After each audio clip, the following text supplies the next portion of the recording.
Só relembrando, né, rapidamente, né, nós vimos aí aquela evolução dos modelos atômicos, né, desde a primeira ideia de átomo lá de Leucipo, né, que imaginava que o átomo era algo indivisível, né, você fragmentava a matéria até o ponto em que você não conseguia dividi-la mais. Então, aquilo que não é divisível, ele é indivisível, que no grego seria a palavra átomo. Né? E aí depois, com a evolução,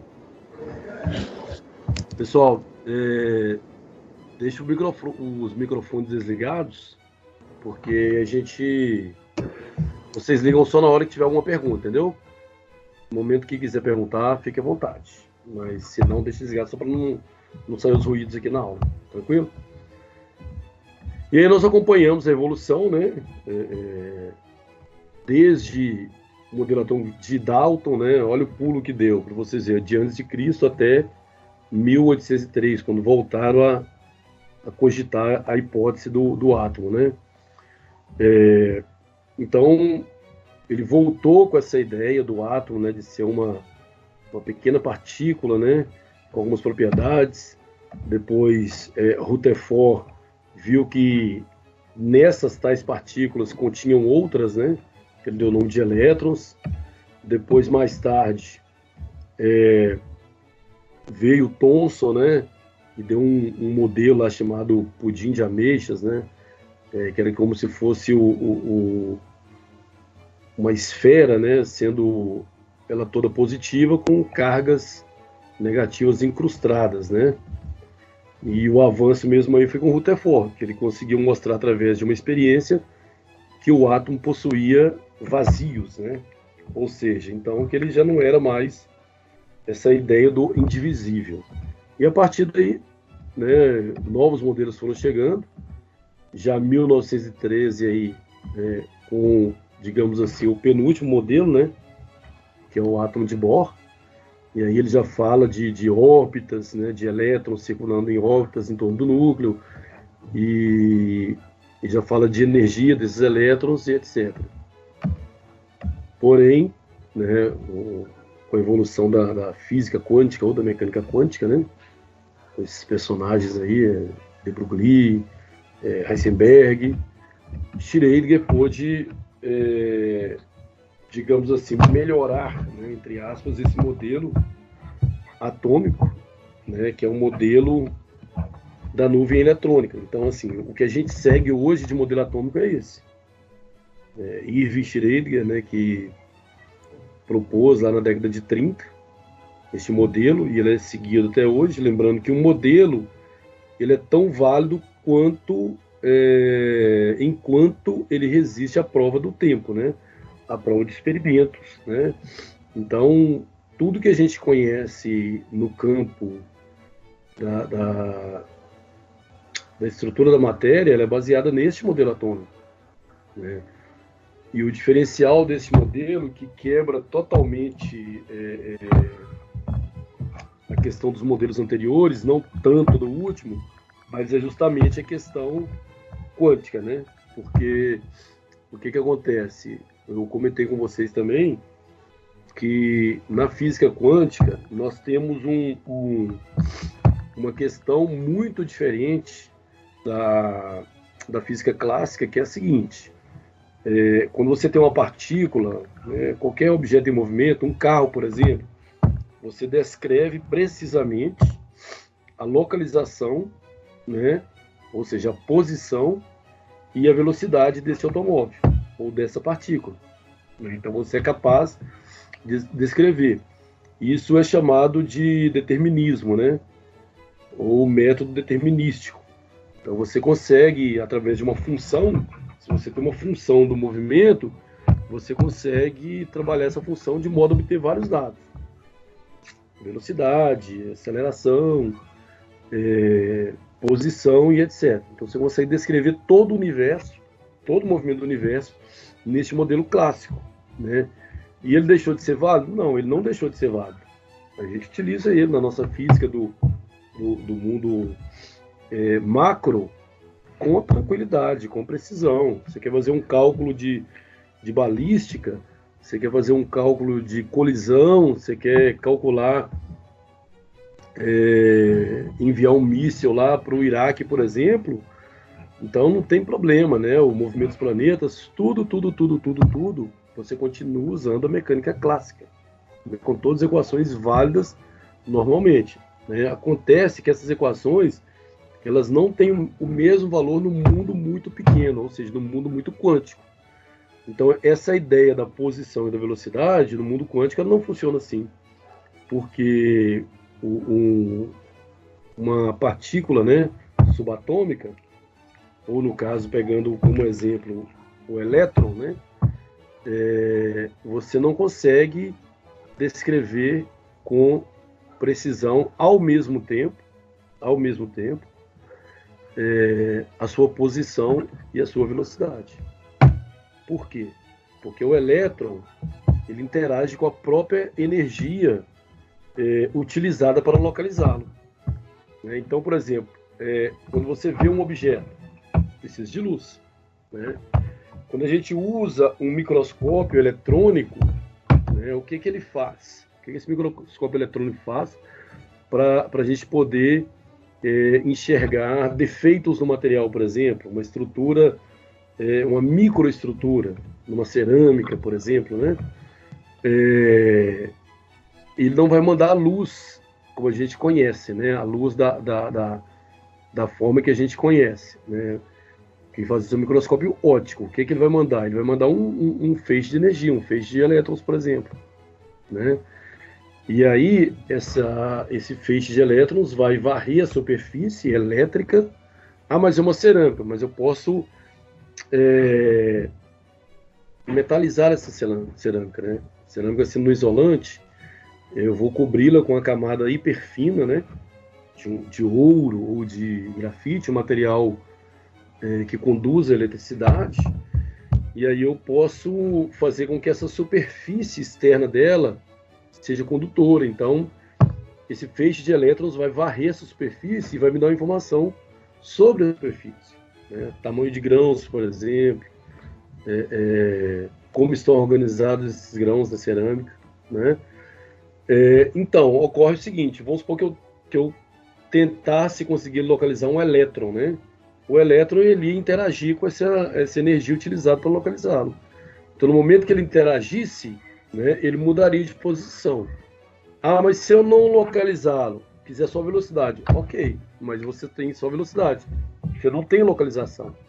Então, não tem como você precisar, né, a localização dessas partículas com a sua velocidade. Por quê? Porque no momento em que você tenta, entre aspas, visualizá-la, você interfere no seu movimento. Então, existe uma relação entre essas grandezas chamadas de princípio da incerteza. Ou seja, eu expliquei isso para falar o seguinte: no modelo que você tinha anterior, você tinha as órbitas, onde os elétrons, né, os elétrons se localizavam. Aqui nós temos os orbitais, que eu não sei onde está o elétron, mas eu sei que ali existe uma alta probabilidade de encontrá-lo, né? Então trabalha com probabilidades. Imagina o seguinte, que você, igual por exemplo hoje na computação, né? Como é que a computação é feita, né? Por isso que eu falo que, eu já comentei isso para vocês também, que se você fosse fazer uma análise, né, de tudo o que acontece em termos da física, você vai ver que os elétrons praticamente governam o universo, né? Por quê? Porque todos os problemas se recaem nele. Você vai ver as ligações químicas são devidas aos elétrons. Você vai ver forças, né, eletromagnéticas, forças de atrito, os elétrons estão envolvidos. Eu vou colar um papel em outro, os elétrons estão envolvidos, né? Então, pegando a computação, por exemplo, o que a computação faz, né? Como é que o computador comunica com a gente? A gente não escreve linguagem de máquina, embora seja possível escrever próximo da linguagem de máquina um programa, no Assembler, né, o Assembler, mas linguagem de máquina mesmo você não faz. Você faz uma linguagem, onde essa linguagem é traduzida para linguagem de máquina, e a máquina, como que ele faz a computação? Com apenas 2 dígitos, né? Um sistema binário, 0 e 1. Mas ele não enxerga o 0 e 1. Ele só existe o quê? Presença de corrente ou ausência de corrente. Né? Presença de tensão elétrica ou ausência de tensão elétrica. Ou ainda presença de elétron, ausência de elétron. Que para ele é 0 e 1. Através desse conjunto de zeros e uns, vai se formando toda a linguagem computacional de máquina, né? Que é traduzida em outra linguagem, de forma que você possa construir os programas e etc, etc, etc. Então imagine que você tenha simples, entre aspas, né, um conjunto grande de 0 e 1, e isso se traduz, por exemplo, na inteligência artificial. Né? Então você vê que é um passo muito longo, né? Um passo muito longo. E a questão da computação, ela se esbarra justamente, falando de outro modo, na questão até quando, né? Até quando faremos computadores cada vez mais velozes e eficientes? Né? Até quando? Então isso aí é discutido, existe uma lei que vocês devem conhecer, chamada Lei de Moore, né? M-O-O-R-E. Esse Moore, ele foi um dos fundadores da Intel. Então, lá na década lá de 60, ele fez uma observação ao longo de algum tempo aí, né? Da questão dos computadores, e ele falou o seguinte, que porque a computação ela evoluiu mesmo com a questão dos semicondutores, né? A questão do circuito integrado.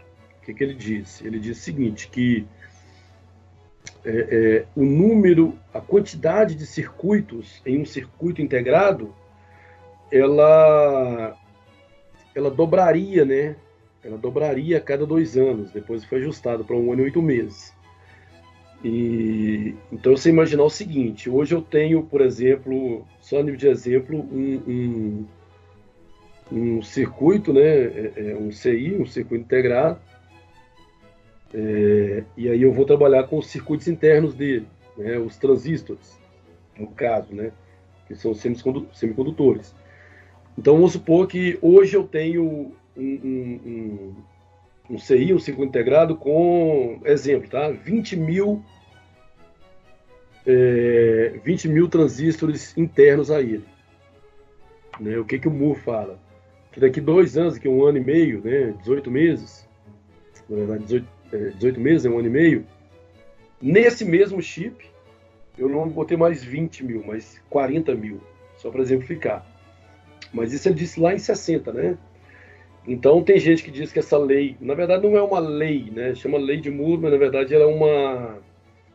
Vamos dizer assim, ele postulou isso através de observação e isso foi dando certo. Mas não é uma lei rigorosa, que, opa, não foi em 1,8 meses, não. Não foi em 1 ano e meio, não. Foi em 1 ano e 7 meses. Não é isso. Opa, não dobrou, não, quase. Não é uma lei exata, né? Mas ele... muita gente já em 2000, 2005 falou, não, essa lei está morta, já não acompanha nesse ritmo.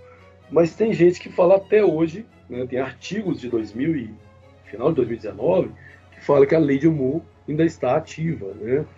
É claro que ele não imaginava a questão de computadores do tipo celulares, né? Tem um computador, mas ele postulou isso.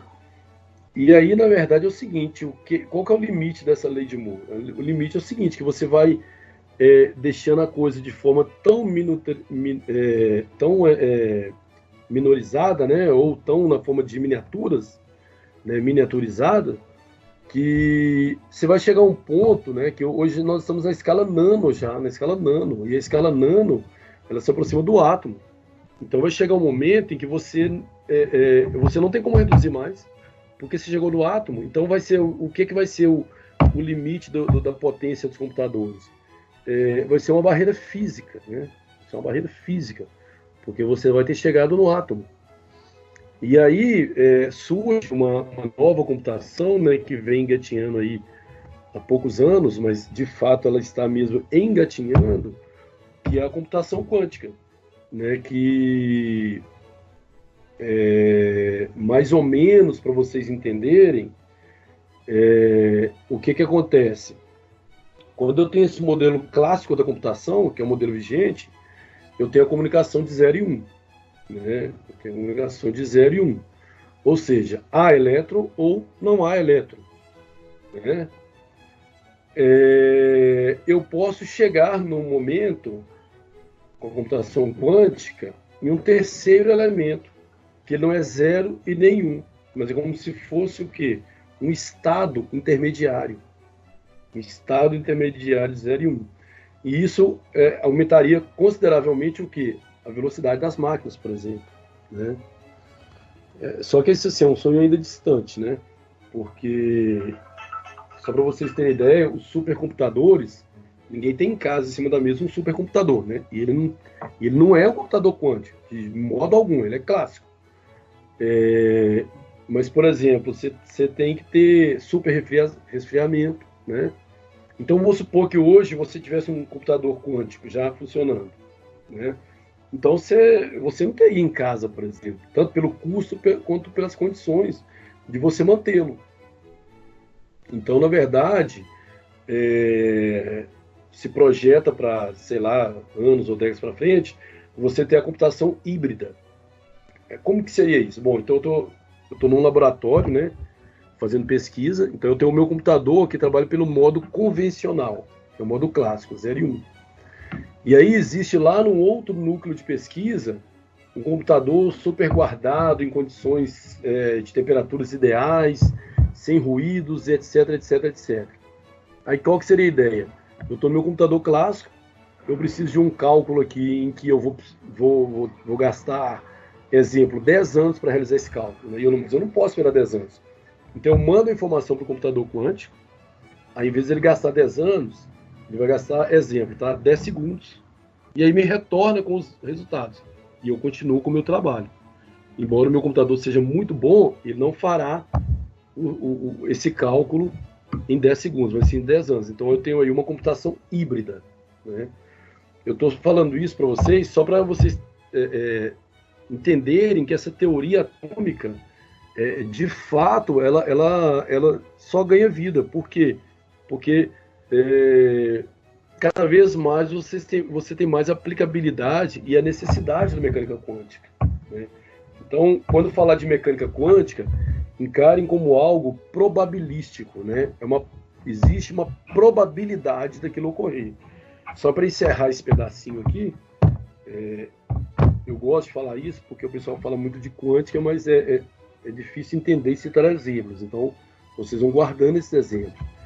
Esse camarada aí, o Schrödinger, né, que o nome do último modelo atômico é o nome dele, ele propôs na época dele, lá na década de 30, o experimento que depois começaram a chamar ele de o gato de Schrödinger. Eu não sei se vocês já ouviram falar, se não pesquisa depois aí. Qual que é a ideia do gato de Schrödinger? Ele fez um experimento mental seguinte: você tem uma caixa lá de madeira, um caixote, né?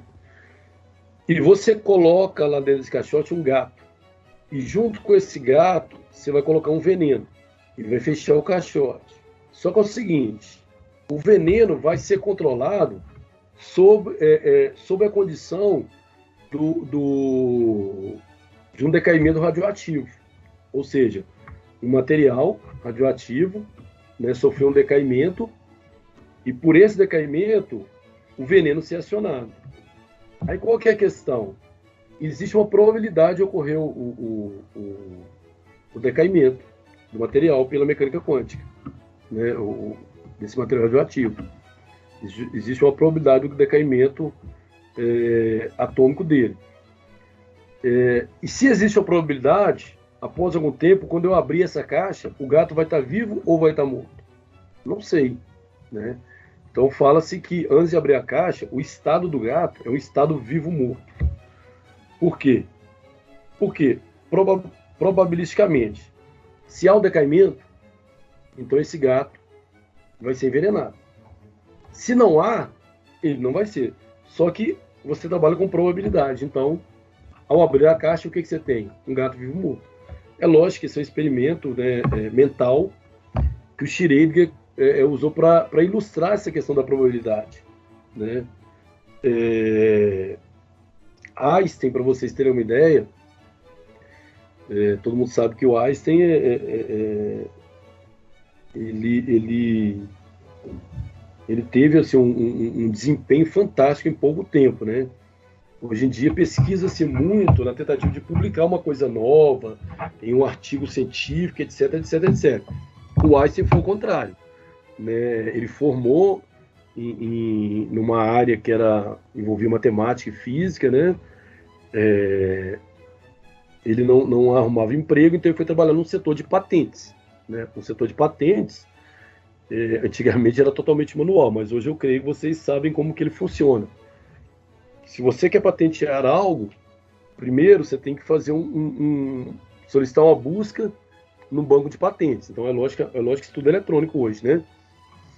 E aí, se não existir, você vai desenvolver esse produto e patenteá-lo. Ou seja, enquanto a patente estiver vigente, que salvo engano são 5 anos, é o que chama de quebra de patente. Não pode haver quebra de patente. Então, não pode ser copiado, etc, etc, etc. Né? O Einstein trabalhava numa coisa dessa, só que era manual. Então, como o trabalho para ele era muito elementar, ele tinha muito tempo para pensar e estudar. Então, nesse momento, lá na escrivaninha lá do setor de patente, ele escreveu um artigo, né, sobre o movimento browniano, que é um movimento de partículas, né? Esse movimento prova a existência dos átomos. Ele explicou o efeito fotoelétrico, que é um efeito da luz ao incidir sobre uma superfície metálica, arrancar elétrons, né? Ocorre que tinha um problema ali no efeito fotoelétrico, em que nem toda luz conseguia arrancar elétrons da superfície. Quando eu falo nem toda luz, o que eu quero dizer? A luz é caracterizada por sua frequência. Então, por exemplo, a luz branca, ela tem todas as frequências. A luz verde tem uma frequência, a azul tem outra frequência. Então, nem todo tipo de luz, nem toda frequência poderia arrancar elétrons. E ninguém resolvia, porque qual que era a ideia? Se eu aplico uma luz, arranca elétrons, se eu aplicar outra de outra frequência, quer dizer, eu vou ter um número diferente de eletroarrancados, etc. Mas havia uma questão aí entre essas luzes aplicadas e os elétrons que iam serem arrancados dessa superfície, né? O Einstein resolveu esse problema e a questão da teoria da relatividade, que ele lançou primeiro uma parte, que foi a relatividade restrita, e depois a relatividade geral. Com esse artigo do movimento browniano, o Einstein tirou sua tese de doutorado. Com o artigo sobre efeito fotoelétrico, o Einstein ganhou o Prêmio Nobel da Física em 1921. E com a teoria da relatividade, ele se projetou para o mundo, né? Então, assim, quando fala Einstein, geralmente a galera lembra o quê? Teoria da relatividade, né? Inclusive, uma das partes da teoria, ele fala que sobre um campo gravitacional muito alto, como o do Sol, por exemplo, ele atrai até o espaço-tempo. É como se o espaço fizesse uma curva. Então, não é que a luz é atraída, mas ela faz uma curva. E isso em função da curvatura do espaço-tempo. E, inclusive, em Sobral, né, no Ceará, o Einstein, lá na década, eu não sei, ele morreu em 55, mas tipo na década de 50 ou um pouquinho antes, ele participou de uma excursão em Sobral, porque ia ter um eclipse e ele ia poder comprovar esse dito dele, né? E outras provas que vêm acompanhando aí a teoria da relatividade. Então, o cara com 3 artigos, ele matou a pau. Só que aí, o que eu quero dizer com isso? Que o efeito fotoelétrico, e que ele ganhou um prêmio Nobel, o efeito fotoelétrico é um efeito quântico. Ele só conseguiu explicar utilizando-se da teoria quântica, certo? Só que tem um pequeno detalhe. Einstein não acreditava na teoria quântica. Ele morreu sem acreditar. Ele não acreditava na questão probabilística dela, né? Ele acreditava no determinismo, ou seja, que você tem uma equação Então você prevê com aquela equação o que vai acontecer. E não a possibilidade de acontecer. Então Einstein era contra a teoria quântica, né? Nesse quesito da questão da probabilidade. Ele tem até uma frase famosa, né? Que ele fala o seguinte: Deus não joga dados. Né? Ou seja, o que é um dado? O dado é uma aposta, não é? Você tem 6 números para sair, você fala qual número vai sair. Então, como você tem 6 números e a probabilidade máxima de ocorrência de um evento ela é 1 ou 100, né? 100%. Então, quer dizer, se eu tenho o quê? Se eu falar assim, ó, qual a probabilidade de ser 3? Se o dado não for viciado, eu tenho o quê? 1 em 6 possibilidades. A probabilidade é 1/6, né? Então, aí você fala, Deus não joga dados. O que ele queria dizer?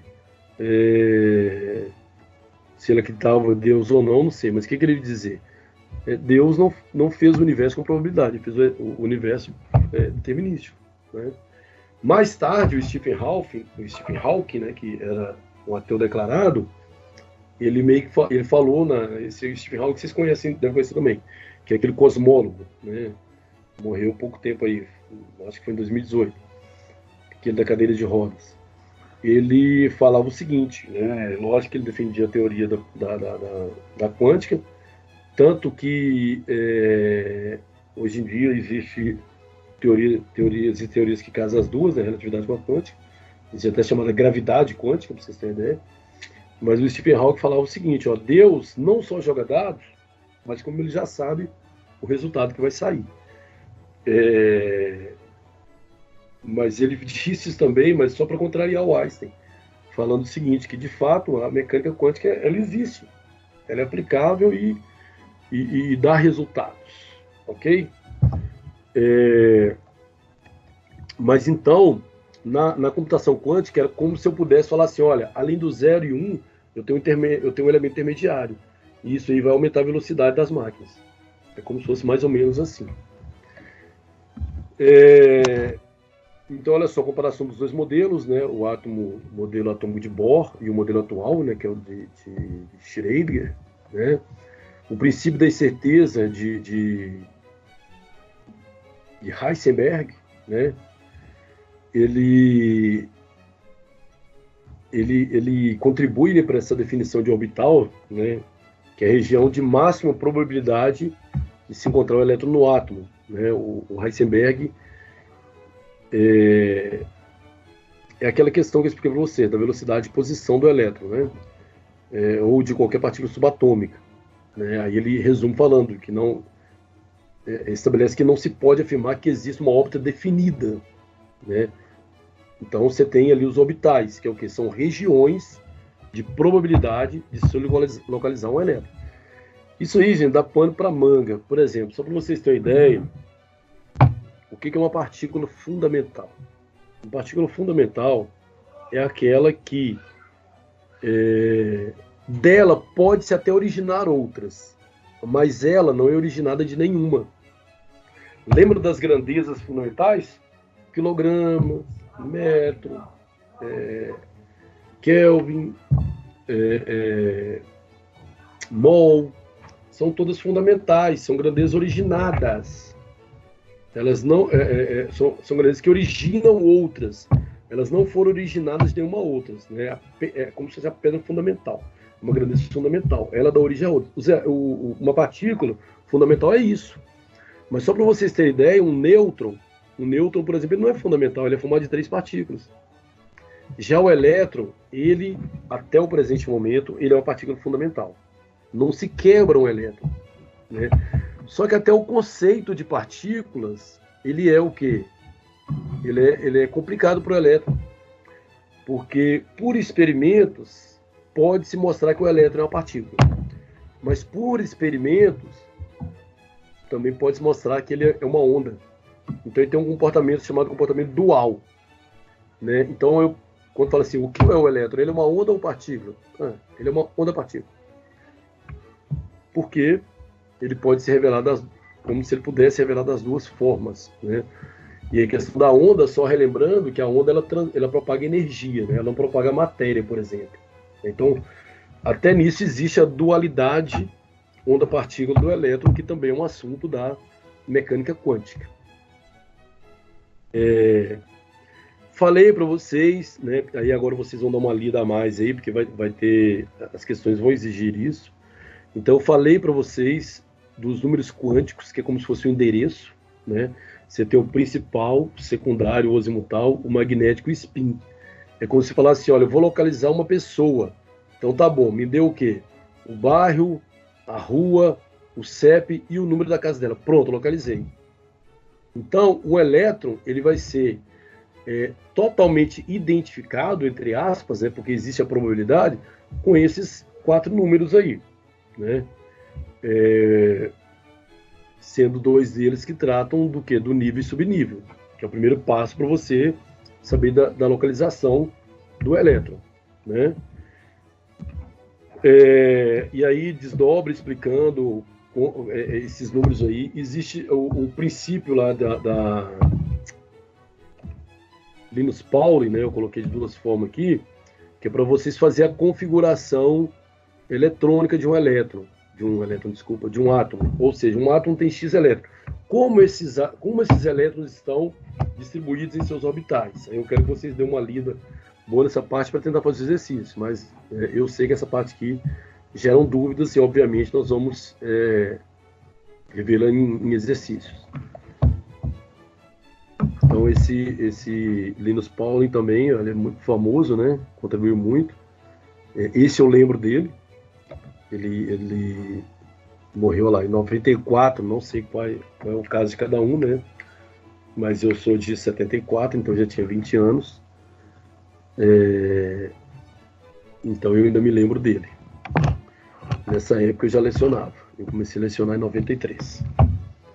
Então ganhou 2 prêmios. Um foi da Química e outro foi da Paz. Então, gente, basicamente a questão do átomo aí explica a questão dos orbitais, que eu gostaria de vocês estudassem essas partes aí para responder os nossos questionários, tá? Tem muita coisa aí que é só informação adicional, que a gente não vai aprofundar. Essa questão aqui eu já falei para vocês também, que vocês têm que saber para poder analisar a tabela periódica, né? Porque uma das listas é sobre a tabela periódica. Então, por exemplo, as características importantes, né, da tabela periódica lá com relação ao átomo é o quê? O número atômico. Né? O que seria o número atômico? Simplesmente a quantidade de prótons que ele tem. Né? Então, o hidrogênio, por exemplo, tem um próton. E aí vai aumentando. Então, quanto maior o número atômico, obviamente, maior a quantidade de prótons. Lembrando que para eu arrancar um próton do núcleo, eu preciso de uma força relativamente, né, vamos dizer assim, né, porque a gente não está falando de valores, alta, né? Alta energia. Por quê? Porque os prótons estão unidos, né, unidos de forma muito estável, né? Então precisa de uma grande energia para poder arrancar. E se o número, arrancar essa partícula. E se o número atômico é o número de prótons em seu núcleo, então, se eu arrancar um próton do núcleo, eu já não tenho mais o mesmo elemento. Eu tenho um outro elemento, uma vez que o elemento químico ele é caracterizado pela quantidade de prótons, não é? Então, por exemplo, o cloro. Né? O cloro e sódio é citado ao longo de qualquer curso de química, né? Então, por exemplo, o cloro e o sódio. Olha lá o cloro, número atômico 17. O que quer dizer isso? Em seu estado estável, né, quando ele está eletricamente neutro, ele vai ter 17 prótons e 17 elétrons. Corre-se o risco dele ter 16 prótons e 17 elétrons? Não. Porque se eu mudar o número de prótons, ele é outro elemento químico e ele não é mais o cloro. Né? Corre-se o risco dele ter 17 prótons e 16 elétrons? Sim.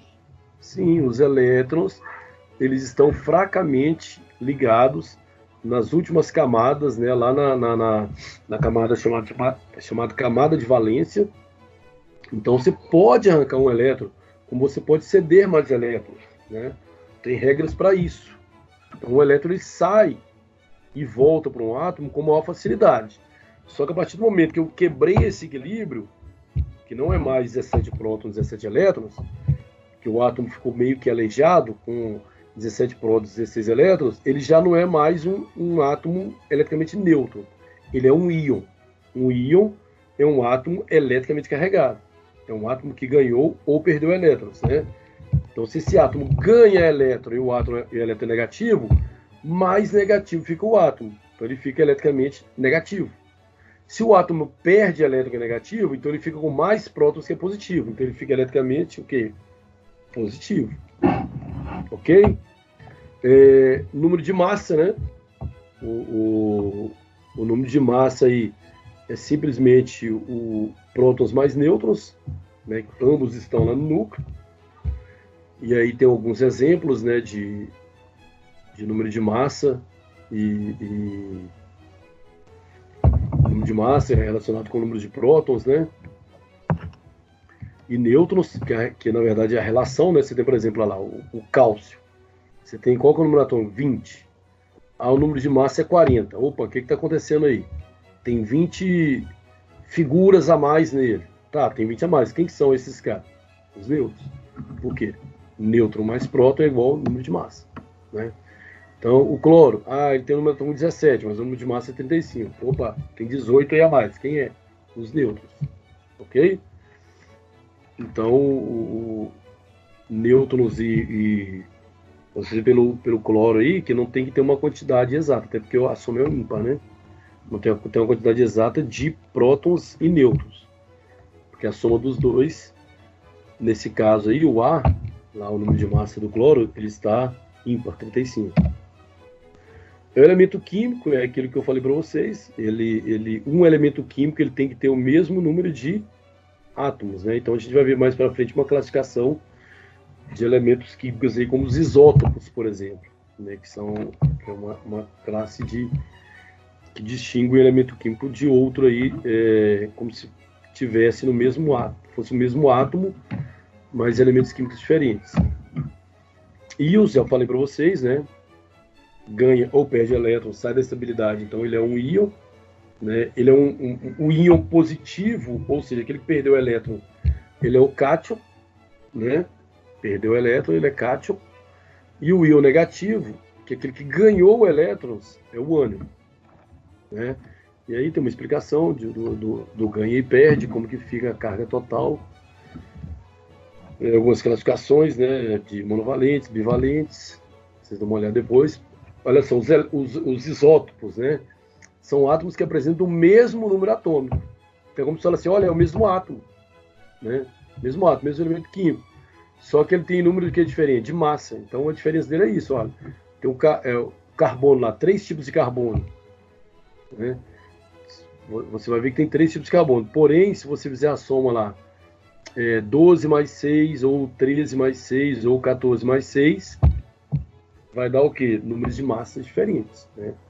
Eles vão ter a mesma quantidade de prótons, mas quantidades diferentes de nêutrons, o que faz com que tenham número de massas diferentes. Então, esses aí que tem a mesma quantidade de número atômico, ou seja, de prótons no núcleo, são os isótopos. Aí tem 3 exemplos, né, que é o carbono, oxigênio e potássio. Ok? Tem os isóbaros, né, que aí já é o mesmo número de massa. Os isótonos, estou passando mais rapidamente, porque a gente geralmente comenta os primeiros lá, né, que são os isótopos. O número de nêutrons, né, os isótopos. E os isoeletrônicos, né, elétrons, né. Então, são íons, né, na verdade, eles apresentam ou átomos ou íons, né? Íons são átomos, né, gente? Claro, mas é um átomo que ganhou ou perdeu elétron. Mas no caso desses aí, são isoeletrônicos por quê? Porque eles têm a mesma quantidade de elétrons.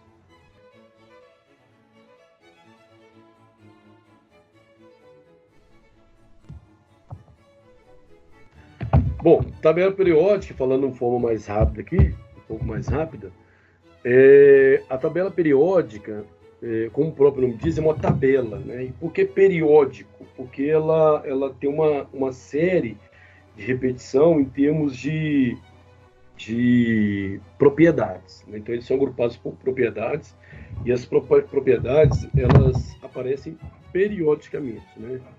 Então foram vários anos até compilar-se um modelo de uma tabela que aí já tem décadas e nós a utilizamos até hoje, porque é um modelo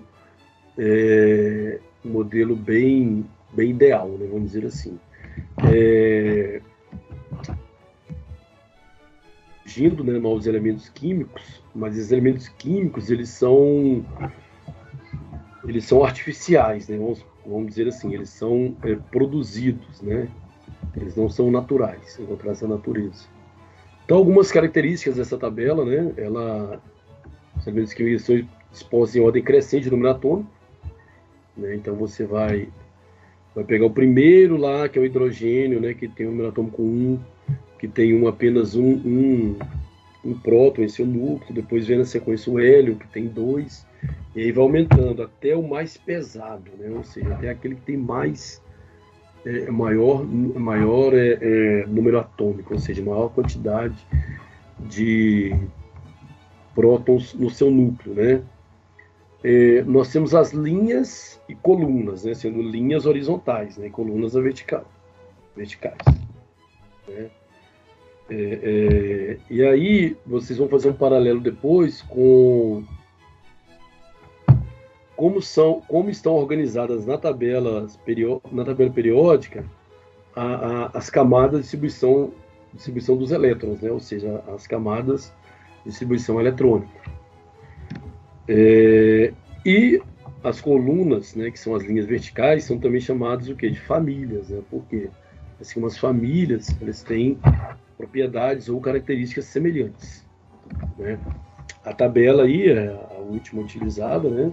A mais atual. Como eu falei, vocês percebem, né, que o hidrogênio, olha ele aqui, né, ele tem número atômico 1, né? Por quê?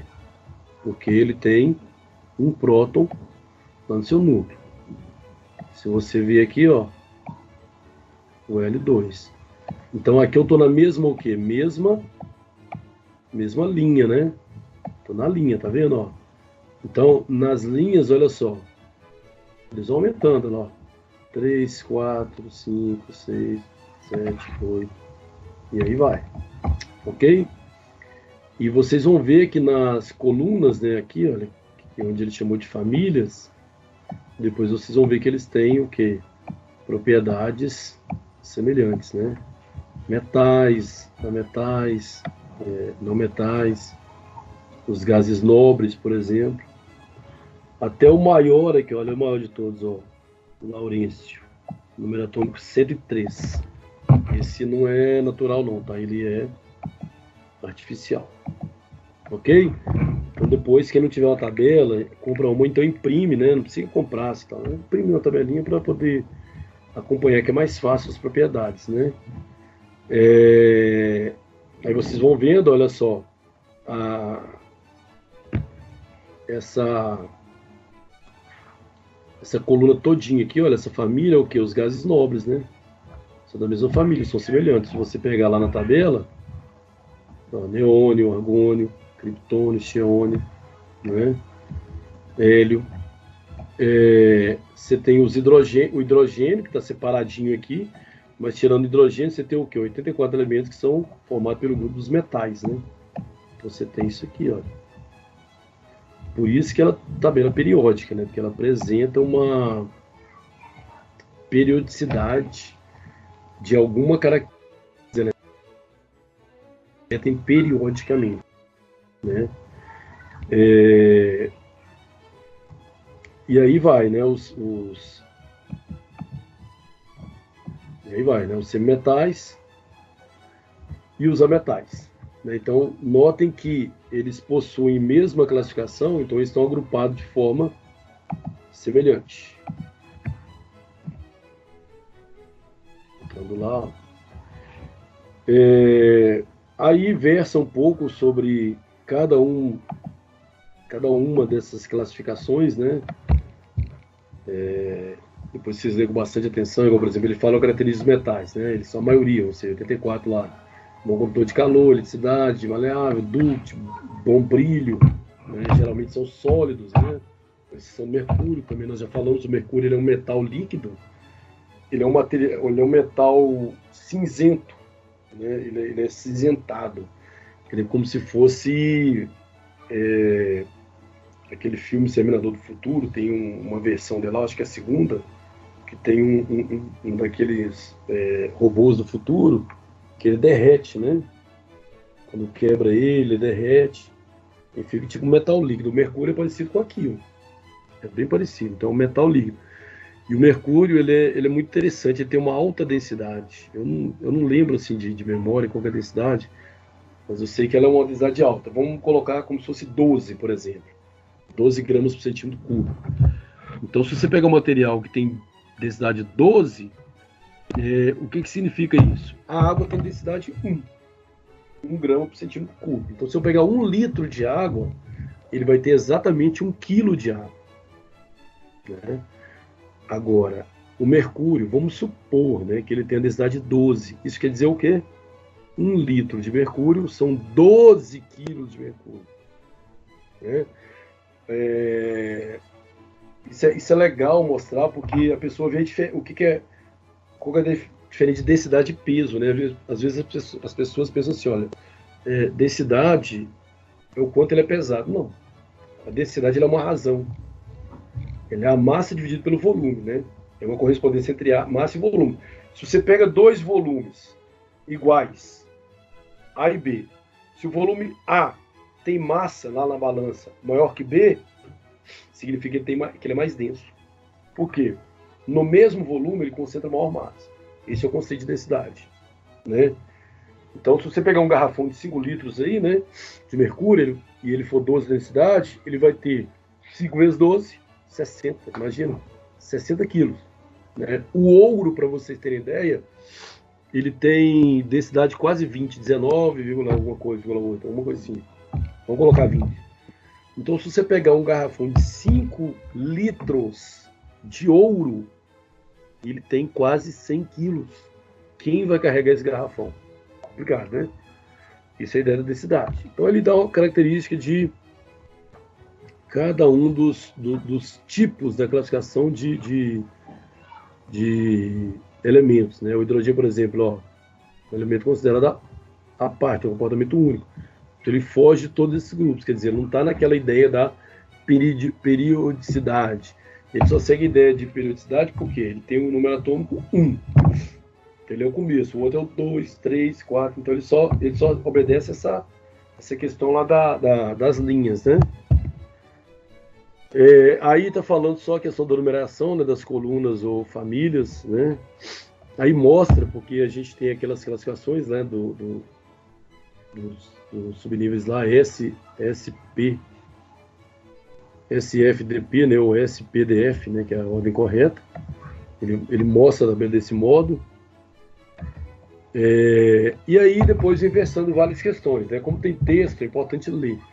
Essas partes eu tirei do próprio livro único nosso, né? Então, raio atômico, tem livro que ainda define como o quê? É como se fosse a distância do núcleo até o fim da nuvem eletrônica. Então, esse é o raio. Aqui ele já fala o seguinte, ele pega o quê?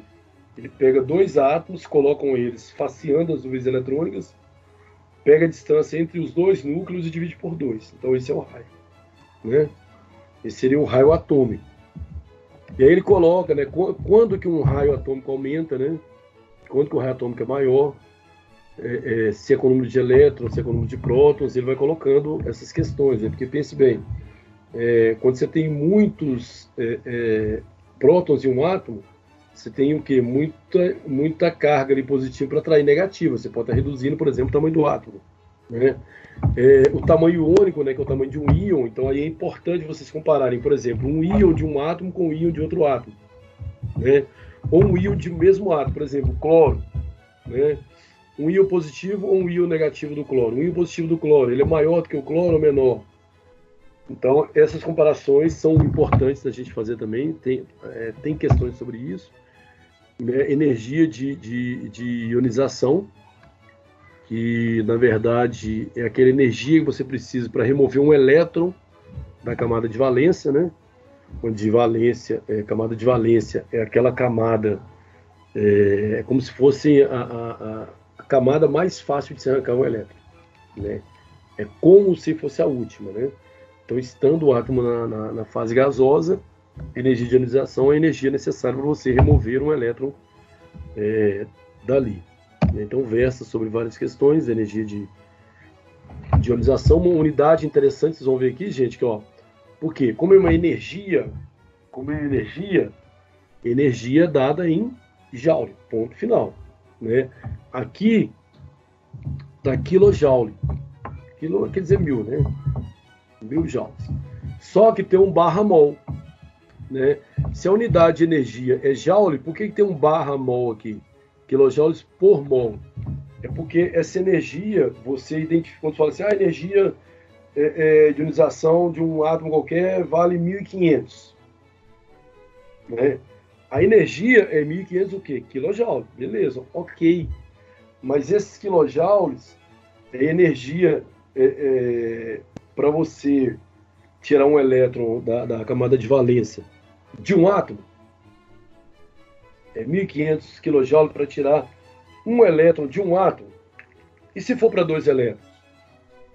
Aí já muda. Ou, e se for de 2 átomos? Então, por isso que tem esse barra mol. Na verdade, é a quantidade de energia gasta para retirar um elétron por mol. Né? Então, por muitos átomos. O que é esse mol? Né? Um mol de qualquer coisa, que eu falei com vocês na aula anterior, é dado por aquele número de Avogadro, né? Que vale 6,02, né? Vezes 10 elevado a 23. Né? É muita coisa. Então, um mol de qualquer coisa é muita coisa. 10 a 23, pense na quantidade de zeros. Então, quando fala, lá é 1.402 kJ por mol, ou seja, esse monte de átomos, né, vale para essa quantidade, né? Afinidade eletrônica, né, o nome diz eletrônica, né, já é em relação aos elétrons, né, mas aí a capacidade não de perder, né, mas de se capturar um elétron. Mesma coisa, tem as energias, né, relacionadas à afinidade eletrônica. E aqui eu faço um breve resumo, lógico que você tem que ler mais coisas, sobre algumas propriedades. Por exemplo, aí eu já coloco a tabela para poder ir verificando. O que é a eletronegatividade? A capacidade que um átomo tem de atrair os elétrons. Aí colocou a metade porque é onde mais ocorre. Então, na tabela, varia o quê? Da esquerda para a direita, de baixo para cima, né? Vai colocar a observação, que nos gases nobres é tão baixo que é desconsiderado.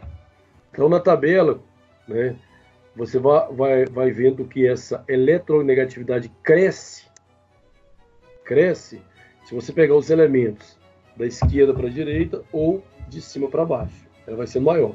Se eu pego um elemento, quanto mais à direita eu pego, maior a eletronegatividade.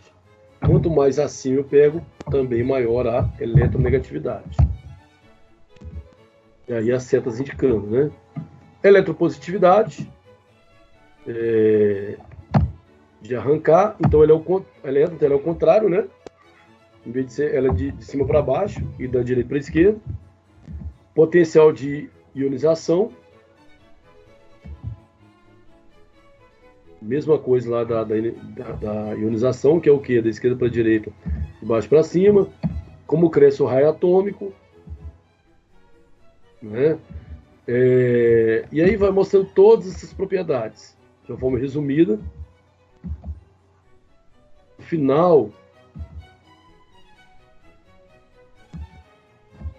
final tem um resumo aí, ó.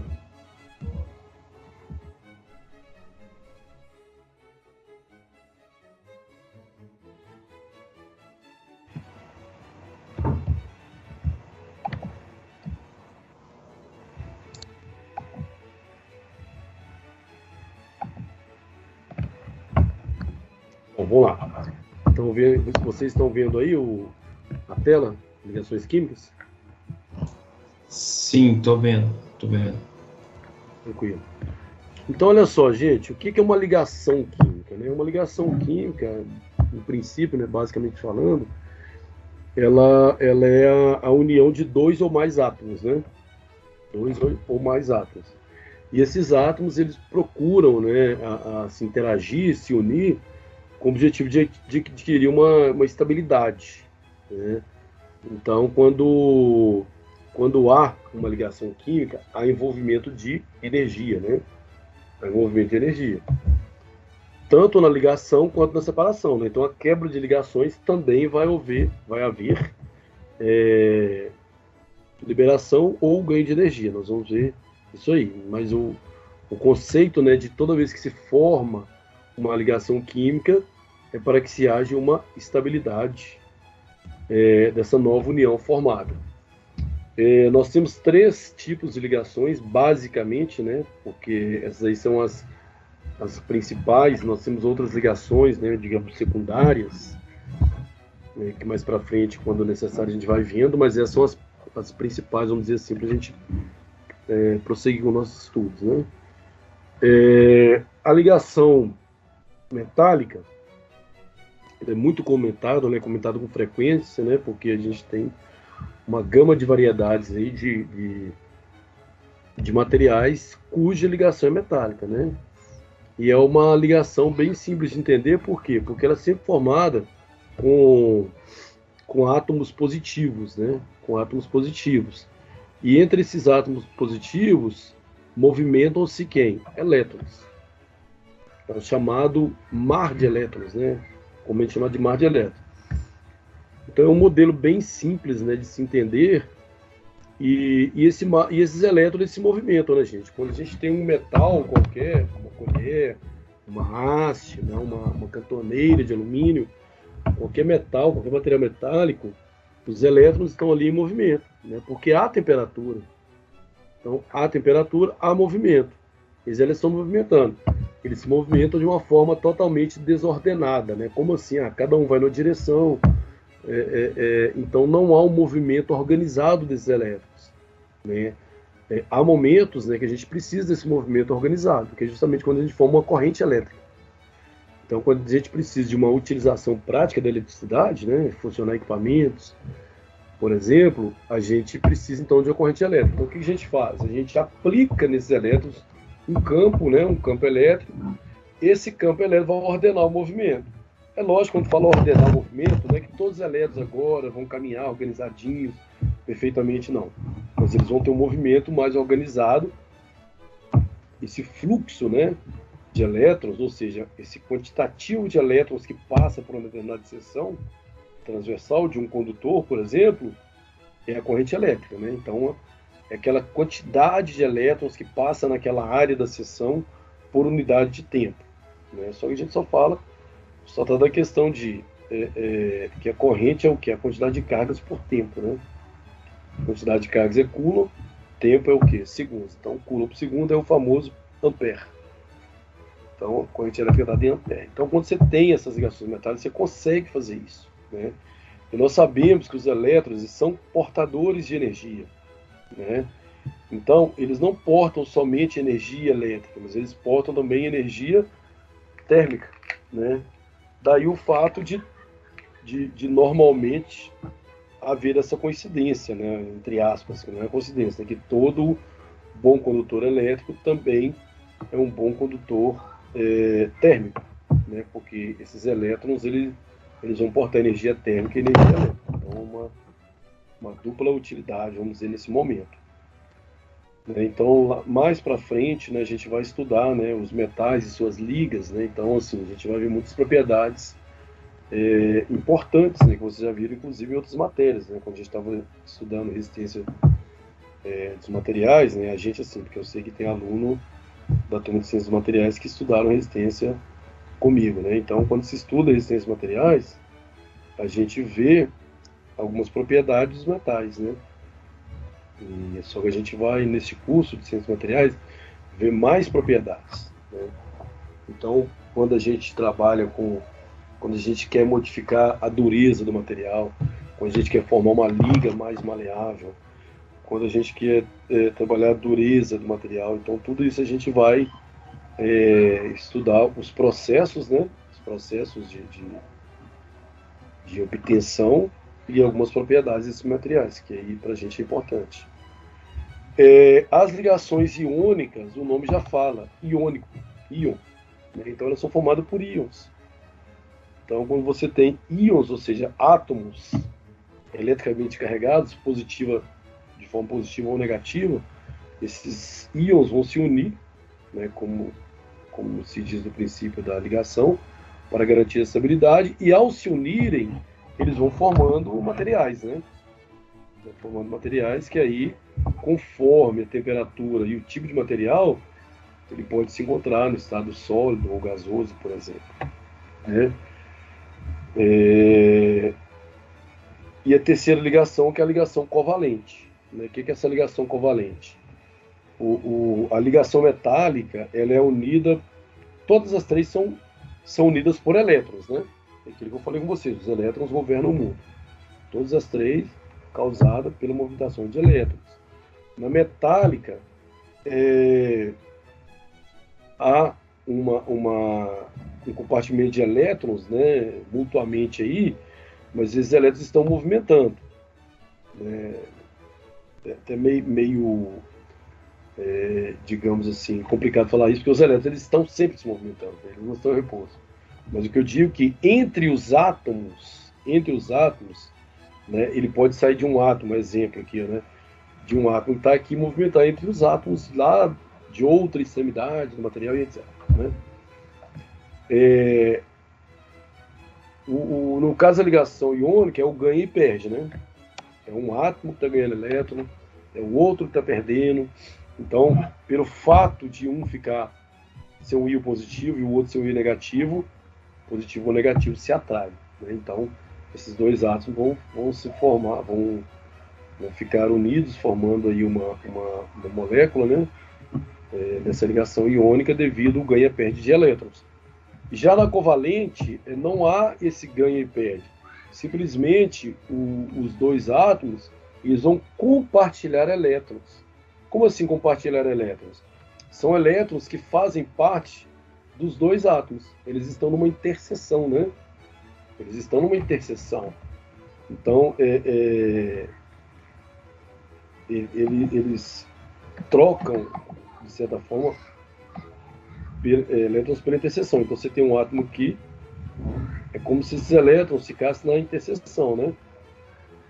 Como se eles ficassem na interseção, ou seja, eles fazem parte dos dois átomos. Né? Então,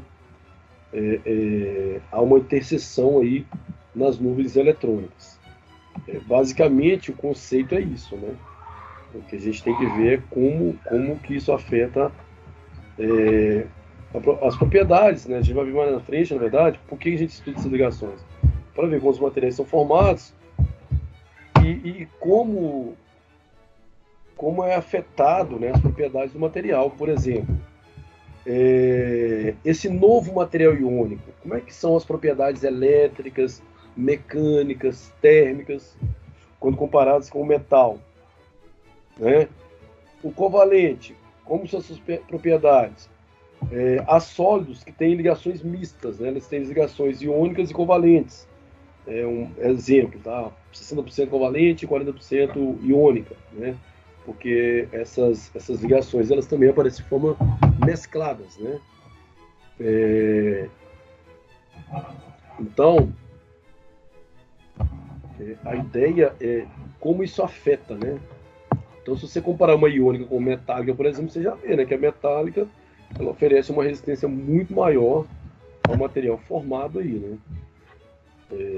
Dado um exemplo, por exemplo, o sal de cozinha. Então, só para mostrar a questão de funcionamento aí, né? Ligação iônica, o que são essas forças eletrostáticas, né? Lembra quando vocês estudaram em eletricidade, né? A lei de Coulomb? Força é igual a uma constante eletrostática vezes carga 1 vezes carga 2 dividido pela distância ao quadrado. Então, você calculava teoricamente quanto valia a força eletrostática, né? Ou seja, a força de atração ou repulsão entre as duas cargas.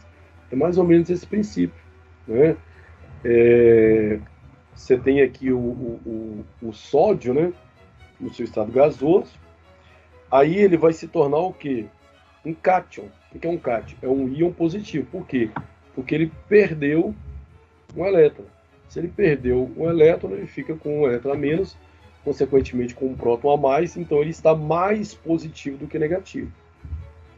Então ele é um cátion, né? Já o cloro forma um ânion. Por quê? Porque ele ganhou um elétron, né? Então ele ganhou um elétron, ele estava eletricamente unido, ganhou um elétron, e ao ganhar o elétron, ele ficou com um número de elétrons maior que o número de prótons. Então ele ficou eletricamente negativo, né? Então quer dizer, é o ganha e perde que eu falei aqui, ó, né? Esse elétron aqui que o sódio perdeu foi justamente o elétron que este cloro ganhou, né? Então ganha e perde. E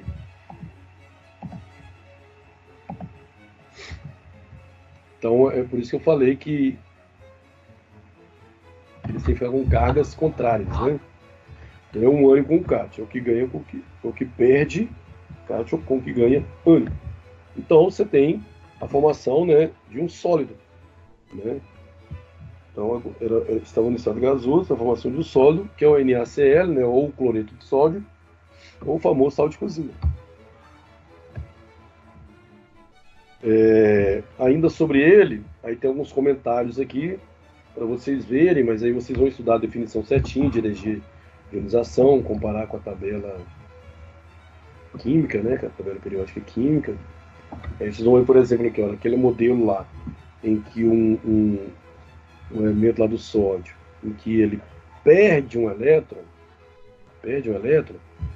note que ele tem que o quê? Ele tem que ganhar energia, né? Então, ao perder um elétron, né, ao perder este elétron, ele absorve energia. De quanto? 496 kJ vezes mol menos 1. Vezes mol menos 1 é a mesma coisa que por mol, barra mol, tá bom? Já o cloro, o que acontece?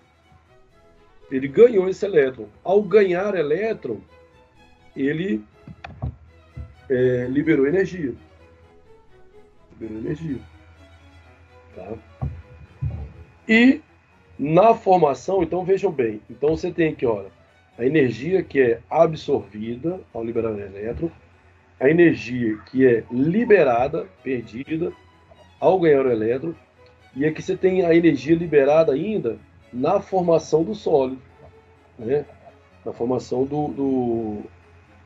na verdade, aqui não é o sólido ainda, né? Na verdade, aqui ele está no gasoso ainda, mas na formação dessa ligação iônica. Né? Então, quando você faz a ligação iônica, energia liberada, né? E quando você vai quebrar essa ligação iônica, você tem que ceder energia.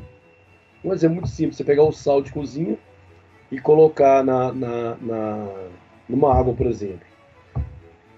Para você dissolvê-lo, né? Para você dissolvê-lo, você tem que fazer uma agitação mecânica. Então, quer dizer, você já tem que gastar energia ali. Se você colocar no fogo da temperatura, você vai ter uma dissolução maior ainda. Agora, a questão é a seguinte: vou falar do caso do sal de cozinha especificamente. Quando você simplesmente mistura água, você está simplesmente dissolvendo o sal, né? Mas ele continua sendo sal. Então, note que ele vai formar ali uma molécula, vamos dizer assim, e daí formar um sólido. Para quebrar esse sólido, você jogou na água e faz uma agitação mecânica, né? E o seu meio também favorece. Qual meio? Vamos pegar aqui, vamos lembrar lá da nossa lei de Coulomb. A lei de Coulomb. Força elétrica é igual a uma constante K vezes carga 1 vezes... não, como que não? Deixa eu apagar.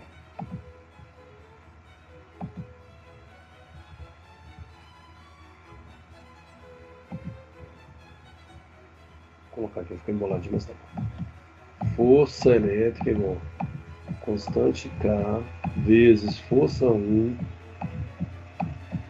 vezes força, vezes carga 1, desculpem, vezes carga 2 dividido pela distância ao quadrado. Notem que esse K aqui, olha, da constante eletrostática, a gente falava assim, o valor da força de interação depende do meio material, e a gente geralmente calculava para o ar ou para o vácuo, que é o mesmo, né? Quando eu coloco esse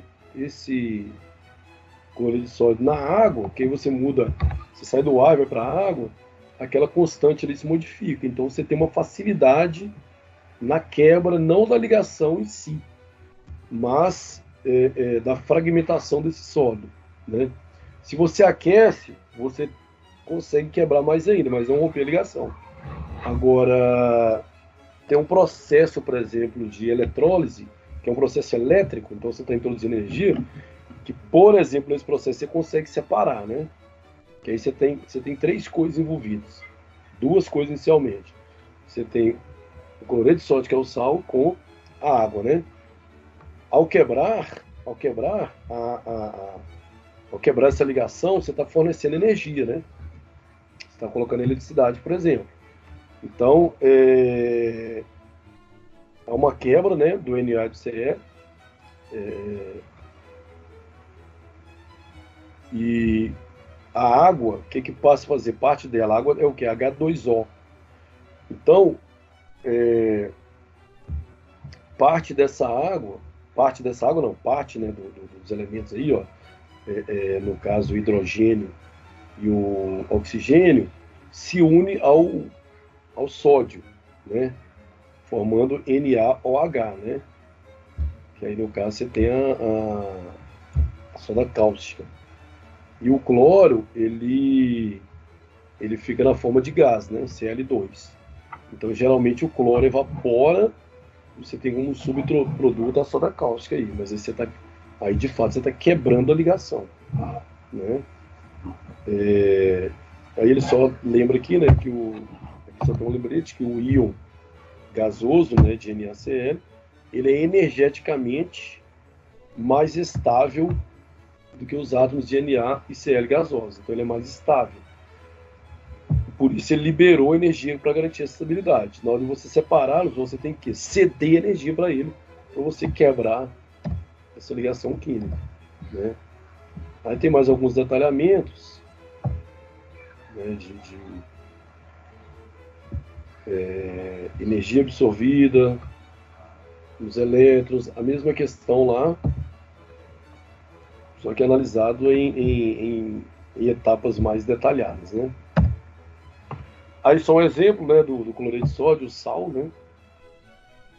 É o sólido de fato, aqui é a organização da formação do sólido. Se você observar aqui, olha só a proporção do raio iônico aqui, ó. Raio iônico do cloro bem maior, né? E aqui nesse modelo aqui de ligação iônica, você percebe também, né? Você percebe também a questão do raio iônico. Aí vem outros exemplos, né, de formação de fluoreto de lítio e as ligações covalentes aqui para a gente encerrar. Então, como eu falei, as ligações covalentes é um compartilhamento de elétrons, né? Então, geralmente entre não metais ou entre não metais e semimetais. Ou seja, átomos que necessitam receber elétrons. Note que aqui são dois iguais, né? Então por isso que eles simplesmente compartilham elétrons.